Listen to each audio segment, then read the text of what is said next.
G'day everyone, welcome back. This is episode 33, the final episode of my multiplayer match against Gaming for the Colonel. We're playing Strategic Command American Civil War, the Wars in the Americas expansion, and the 1898 Remember the Maine campaign, about the Spanish-American War. This turn will be December 29th, 1898, which is the last turn that either me or the Colonel will play, so pretty much I can just press end turn and bring up a victory screen. But because I'm the developer, I thought I'd be able to share some insight into how I think this game went. First, let's see the Colonel's final moves. Should be very interesting if he can pull out a rabbit out of the hat in the last minute of the game. He has surprised me a good few times throughout this campaign, so can't count out anything.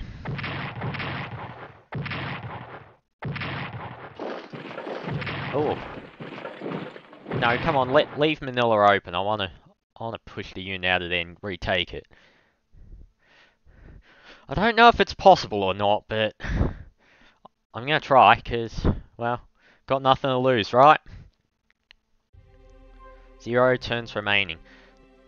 So the next turn will be January 3rd or 4th, 1899, which will end the campaign. The Colonel doesn't actually get to make another move,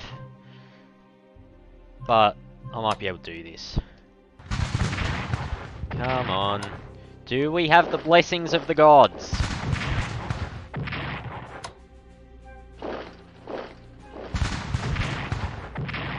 We do not have the blessings of the gods. That is very disappointing. Nah, the Colonel did pretty well. I'm actually quite surprised I lost even one objective, considering I've had 2 years of practice at this game, and I believe this is the first time he'd ever played. I did send it to him a couple of days before we started the campaign in case he wanted to get some practice with it before we started. I don't know if he did or not. My understanding is that he didn't. So, theatre by theatre. Number 1. I start off the campaign concentrating a lot of ships around the Philippines, hoping I could prevent these partisans from appearing. Didn't actually work. He committed a lot of ships to the Philippines, both initially with Dewey's squadron, which is historical, and he also deployed a number of other things. This battleship was historically sent to the Atlantic. Actually, I think all of these ships were sent to the Atlantic. I'm pretty sure I knocked out all of the original Dewey ships. But he did take Manila. I could have potentially sent some more units there. The Spanish can deploy a number of units in the early part of the game just by producing them. They also have a couple of garrisons around the Philippines. So potentially I could have put a couple of brigades here and there, which would have stopped him from certainly capturing Manila as quickly as he did after he made his landing. But guess that shows that Spain really can't defend everything. They, as much as the Americans, have to really pick and choose where they're going to fight, where they're going to place less priority. I couldn't have done anything with California, so I won't even look at that. In Cuba, I'm talking about this after watching, I think it's episode 14 of the Colonel's turn, so I know a bit of what his strategy was. He did make a bit of a focus on holding back his partisans in the hopes of spawning more of them more quickly. I'm not sure if that strategy really can work or not. I'd be very interested to see if someone can win by doing it. I will say that the Cubans, particularly once I started attacking them quite regularly, once the Americans were involved, there was a number of times when the Colonel just didn't have enough points to reinforce everything. The Cuban partisans benefit a lot from capturing all of these towns throughout Cuba. He's got a number of them throughout the east, but certainly in the west he could have been a bit more aggressive with the partisans. There's pros and cons to that. I mean, you can certainly, if you have the partisans, you can box me in around the objectives, but the same time, we had that battle where I knocked out General Shafter. There was a point where he then... I had my units up here, and his partisan was like there. He didn't capture this town. I was quite surprised by that. If he had done so, probably I would have lost a division and the cavalry unit. If he then follows that up with an amphibious landing, potentially he could have captured this one. Of course, that didn't happen. I, at this stage, don't actually know what he was able to see when he made that move, so he might have believed I was a lot stronger than I actually was. But, you know, there's missed opportunities. There's also, I was probably a bit reckless in knocking out that HQ. But by the time I was doing that, I was fairly confident I was going to win the campaign regardless of what I did. So, I mean, go for broke, right? But certainly there was a opportunity there. Spain also does suffer quite considerably from loss of MPPs if they lose all of their towns throughout Cuba. As Spain, I mean, they've got a lot of towns around here, but I've reduced their industrial modifier in such a way that the towns they own in Spain aren't a large part of their regular income, so they really need to keep control of either the Philippines or Cuba, all of the little towns that are scattered throughout there in order to have the MPPs needed to sustain an ongoing war. Because the Colonel, I still knocked out his invasion force around Santiago very, very quickly, so I was able to just stockpile MPPs by the end. Most of the other games that I've played of this, though, I did test this campaign quite a lot about a year ago. I tended to find that Spain usually can't stockpile if they've got to fight the Americans quite regularly. In this campaign, I really didn't have to worry about the Americans too much.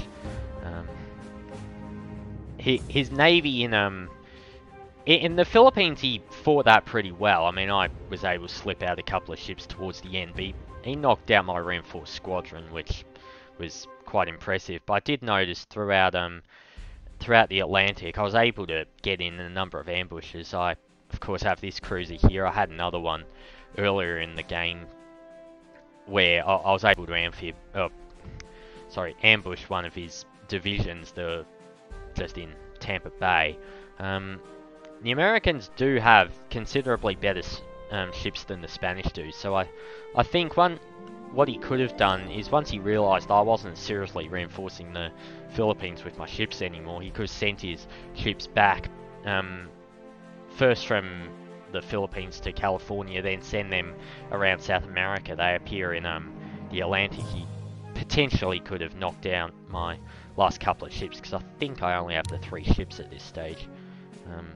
Yes, I only had 3 warships left. He had 7, and 2 of those I knocked out late game, just because they had no supply and they were just sitting there, and I just, you know, saw that they were vulnerable, so why not? A couple of other things the Colonel could have done, he didn't actually make any apparent effort to, was one, a landing in Puerto Rico.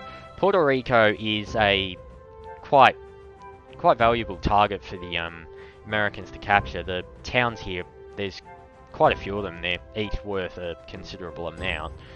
But it's also worth noting that there's no yellow fever in Puerto Rico, so the Americans struggle to really do much in Cuba between late July, late September. If they move an amphibious force to Puerto Rico, they can really be effective at dwindling the Spanish strength during that time by attacking there. Historically, the Americans did capture Ponce and pretty much the southwestern half of the island or so before the Spanish surrendered in August of 1898.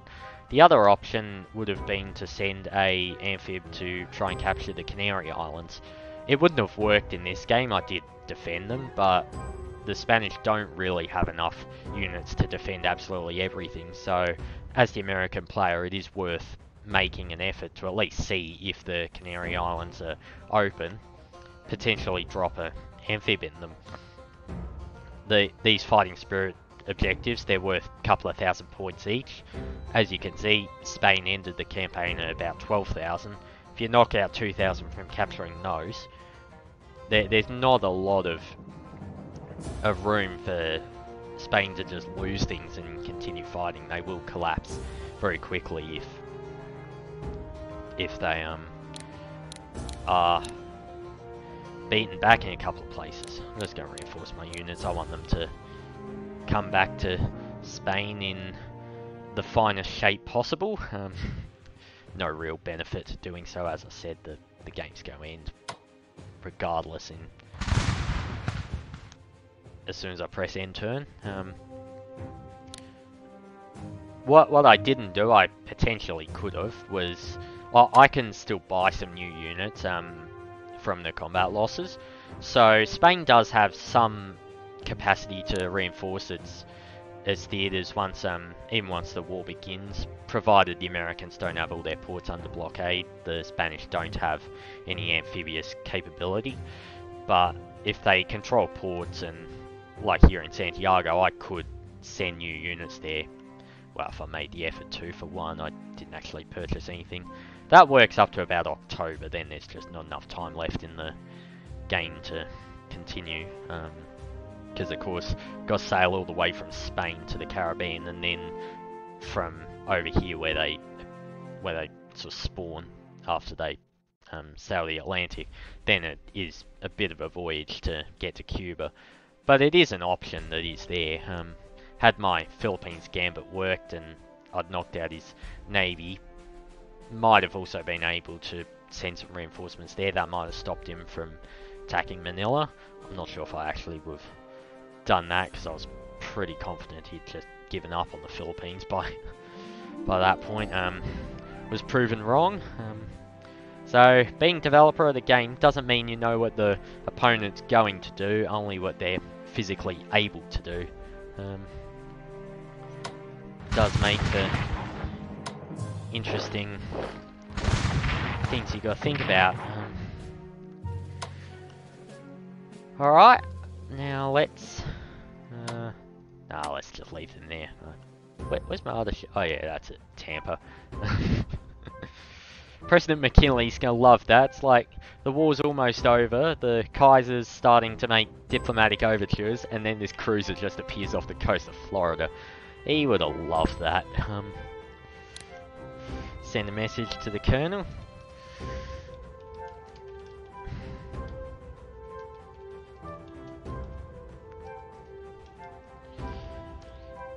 Send him a salute. And I think that wraps up our game. The Cubans are still fighting. The Germans, or whoever ends up with Cuba's gonna have to deal with them. That's not our problem anymore. And we got a minor victory. It is actually impressive of the Colonel that he was able to deny me the major victory on his first time playing. Historical fact, these soldiers here, they were part of the Siege of Baler, which is a little town in the Philippines that they sort of held on after the Spanish surrendered. They were cut off from the rest of the Spanish garrisons up here, and they didn't realise that the war had actually ended, and they sort of sat in this church and fortified compound area and continued the siege for the better part of a year after the rest of the war was well and truly over and the Spanish had sort of pulled out. It's a very interesting story, so I thought they're the closest thing to a victory that the Spanish really had during the conflict, so I thought that'd be a good way to represent a well-fought campaign by the Spanish player. So that's where the Marines ended up. He ended up sending them to the Philippines. Look, where's Theodore Roosevelt? I never got him. I want to know where he ended up. Oh, there he is.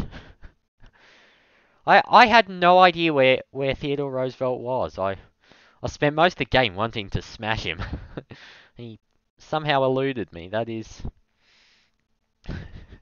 Theodore Roosevelt's nothing special as a unit, but I just wanted him for the historical tidbit of it all. But good job, Colonel. You kept me off him. Let's have a look at what the rest of his forces were. Yep. Oh, he had another army that, of course, didn't dare get on the boat. If it had, I would just sunk it. So I guess that's wise move. Although he might have been able to rail move them to Jacksonville or somewhere and slipped off. Where's the rest of his navy? Do I sink his entire Atlantic fleet? I don't know. Now that's a fort. I got the rest of his navy other than the ships in the Philippines. Okay. Never actually done that before, even in one of the many tests I've had of this campaign, so I'm not sure if that's really a victory or not, because of course the American fleet's all concentrated in the Philippines, so obviously the Colonel didn't feel that the Atlantic fleet was his greatest priority, but well, we fought on to the end. I'm not sure if the Colonel actually will see my message or not. It sort of disappeared there. He didn't build any brigades. If you got 1100 points, they are certainly a way to reinforce the strength of your army. I don't know how late in the game he accumulated all these points. It might have been too late for him to actually do anything with them, although brigades do only take a month to produce. But certainly a well-fought battle. Hopefully sometime in the future we'll challenge again. Maybe after he's had a chance to learn the campaigns a bit better. Of course, I did have a huge advantage coming into this. I've had 2 years of playing the campaigns versus, well, at most he's played it once. So, well, stay tuned, and if you're not already, please subscribe to the channel. I will be doing another campaign against Old Crow Balthazar. We're going to be playing the 1879 Ghost of the Pacific campaign. That is the War of the Pacific between Peru and Bolivia and Chile. That'll be premiering, I believe, a couple of days from the time you see this episode. So, thanks for watching, happy gaming, and I will see you next time.